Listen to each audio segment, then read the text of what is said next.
130mm 로켓과 76mm 포를 달고 한국의 최전선에서 조국을 지키는 포병부대 고속정 참수리급 고속정을 아시나요? 안녕하세요. 지식 스토리입니다. 이번에는 북한의 해상 위협으로부터 대한민국을 보호하는 화력 최강 문지기 참수리급에 대해 알아볼 텐데요.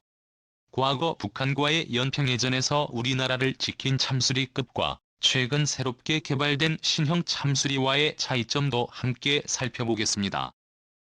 해군이 강력한 나라는 과연 어떤 나라일까요? 바다를 많이 접하고 있는 나라, 해상 무역에 관심이 많은 나라. 이런 요소들도 중요하지만 해군이 강력하기 위해선 무엇보다도 돈이 많아야 합니다. 장비들이 하나하나 너무 크고 비싸기 때문에 자본이 여유롭지 않다면 해군 증강은 어림도 없죠. 또 해상은 육상과 달리 적이 어디로든 침투할 수 있기 때문에 어지간한 규모의 해군으로는 자국의 해안조차 제대로 방어하기 힘듭니다. 여기서 적국의 잦은 해상 침투로 갖은 고난을 겪었던 한 가난한 나라가 있습니다. 바로 우리나라인데요. 우리나라는 북한과 휴전선을 경계로 살을 맞대고 있고 양옆에 서해와 동해라는 두 개의 넓은 바다가 있죠. 이런 지리적인 상황으로 인해 북한은 육상은 물론 해상으로도 끊임없이 도발했습니다. 60년대부터 우리 어선과 어민들을 납치하기도 하고 해상을 통해 간첩이 침투하기도 했습니다. 6.25 전쟁 이후 1970년대까지 북한이 우리나라에 시행했던 해상 관련 도발이 수십 건이 넘어갈 정도죠. 이렇게 분쟁 지역이 인접한 국가가 군을 이상적으로 운영하기 위해서는 두 가지의 조건이 필요합니다. 전방의 병력들은 경기의 임무를 성실히 수행해야 하며 후방에 있는 병력들은 전시를 대비해 만반의 태세를 갖춰야 하는데요. 하지만 우리 군은 이 조건이 잘 갖춰지지 않은 상태였습니다. 끊임없이 해상을 통해 후방을 교란하고 앞에서 거슬리게 돌아다니니 온 나라가 간첩을 잡는 데에만 온 신경이 쏠리며 결국 이상적인 군대의 모습과는 약간 멀어집니다. 그렇게 이대로는 안 된다고 판단하고 특단의 조치를 취하게 됩니다. 바로 신형 고속정을 개발해 연안 경계를 철저히 하는 것인데요. 미국으로부터 도입한 여러 해군 함정들이 있긴 했지만 중대형 함정인 만큼 연안 경계에 적합하지는 않았습니다. 따라서 우리 손으로 잡고 신속한 고속정을 개발해 우리 연안을 철통같이 지키고자 마음먹죠. 가 개발할 신형 고속정에는 함대함 미사일인 액조세가 달릴 예정이었는데요. 적함이 해상 경계로 살짝이라도 넘어오면 그대로 터뜨렸고 바다 속으로 수장시킬 생각이었습니다. 하지만 계획에 차질이 생기는데 당시 고속정에 탑재하려던 액조세는 프랑스산 무기로 무장대 부분을 미제로 하는 우리나라 입장에서는 무기의 수급이 쉽지 않았습니다. 심지어 미국과 외교적 마찰이 생길 수도 있죠. 그렇게 미사일 대신 30mm 한 포를 두 문이나 장착해 근접 화력을 엄청나게 끌어올리는 방식으로 설계를 변경하게 됩니다. 북한의 선박보다 훨씬 강력하게끔 덩치를 키웠지만 속도 역시 빨라야 했기 때문에 개발 끝에 속도가 무려 41노트에 달하는 초고속 고속정으로 완성됩니다. 속으로 환산하면 무려 시속 71km에 달하는 엄청난 속도죠. 그렇게 미국에서 우리나라로 들여온 S11급 함정인 배9급을 기반으로 코리아 타쿠마와 한진중공업에서 생산을 시작합니다. 1978년엔 첫 함정이 취역하게 되는데 이것이 바로 우리나라 연안을 든든히 지킬 참수리 고속정입니다. 참수리 고속정은 전장 37m의 원재 배수량은 170톤 규모의 내부엔 30명가량의 승무원이 탑승합니다.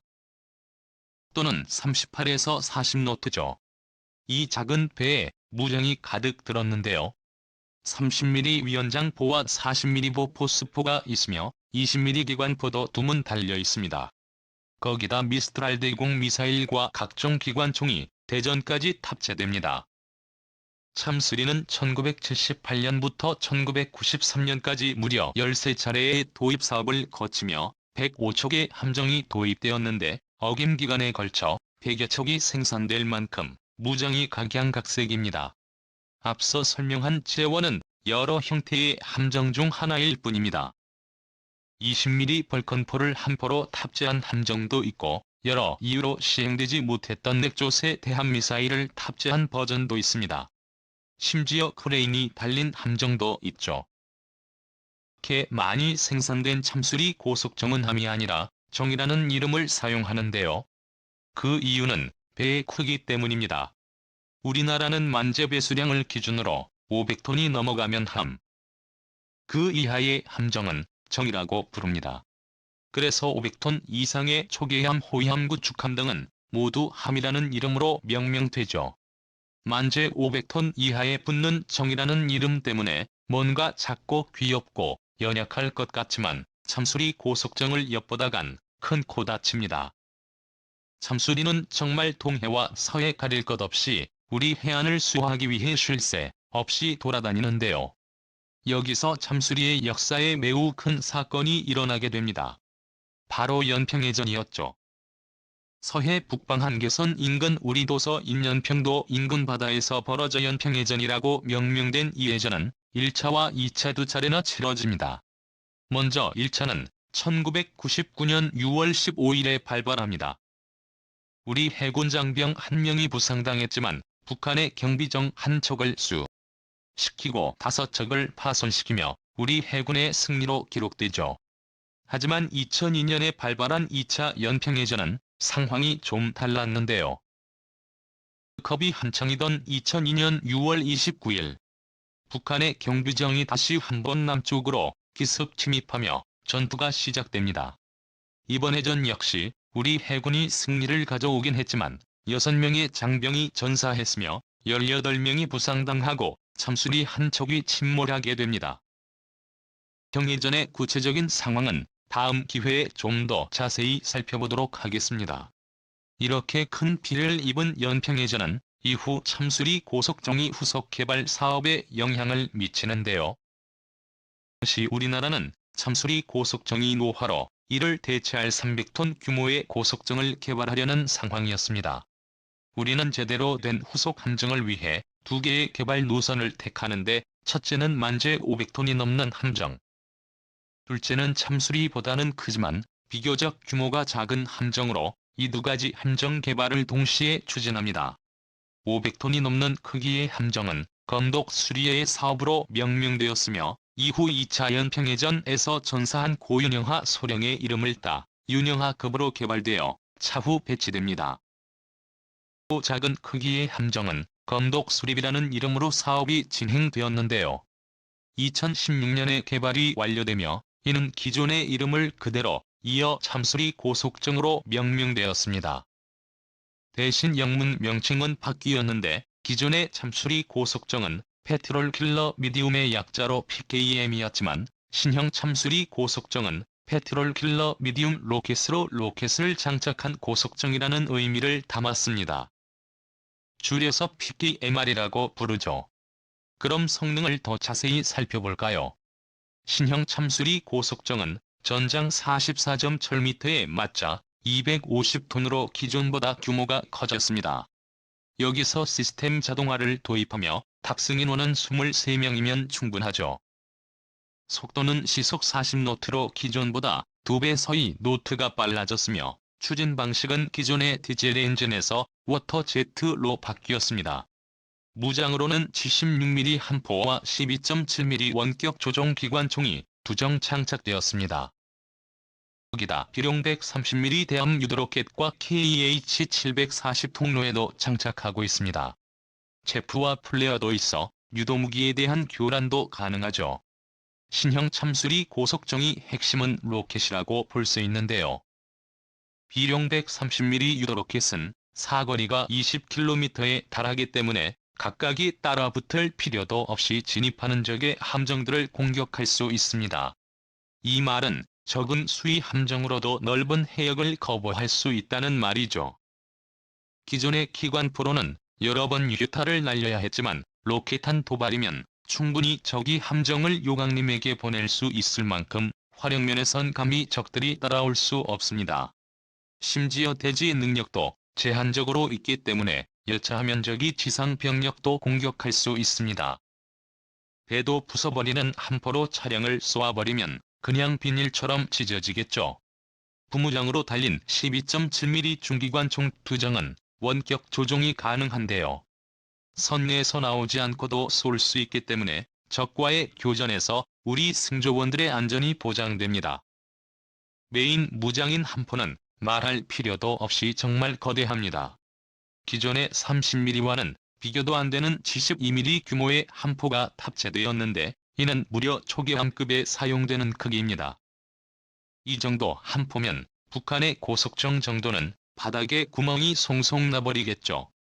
탄은 최대 44발을 탑재할 수 있으며 분당 100발을 쏟아낼 수 있어 한두 척은 순식간에 보내버릴 수 있습니다. 향상뿐만 아니라 무장을 잘 활용할 수 있도록 사격 통제 시스템도 구축되고 레이더도 더 발달했습니다. 그리고 고속정이라는 이름답게 추진 체계에서 엄청난 발전을 이루었는데요. 기존 프로펠러를 돌려서 추진하는 방식은 속도도 느리고 서해안에서는 업그물에 걸려 무용지물이 되는 경우도 간혹 있었습니다. 하지만 신형 참수리에 적용된 워터제트 방식은 프로펠러가 추진기 내부에 위치해 그물에 엮일 가능성도 없고 강력한 추진도 가능합니다. 굽이 더 커졌지만 기존의 참수리보다 빠른 속도를 낼 수 있죠. 물론 연비가 안 좋아진다는 단점이 있지만 작전 중 그물에 묶여 골든타임을 놓칠 바에야 기름을 조금 더 쓰는 편이 더 유리합니다. 2차 연평해전에서 포항급 전투함이 부유물로 인해 전장에 늦게 도착하며 전투에서 큰 피해를 입었다는 견해도 있는데요. 이런 사례를 보면 워터제트의 도입은 정말 잘한 선택입니다.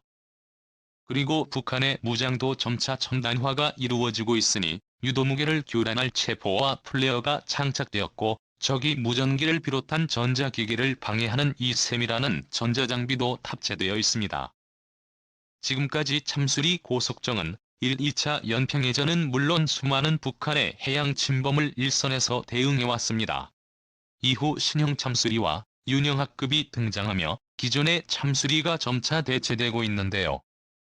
노후된 수십 대의 참수리급은 다른 나라에게 공여되고 있습니다. 방글라데시, 동티모르, 필리핀, 카자흐스탄 등의 먼 국가로 넘어가 그들의 연안을 지키고 있죠. 육군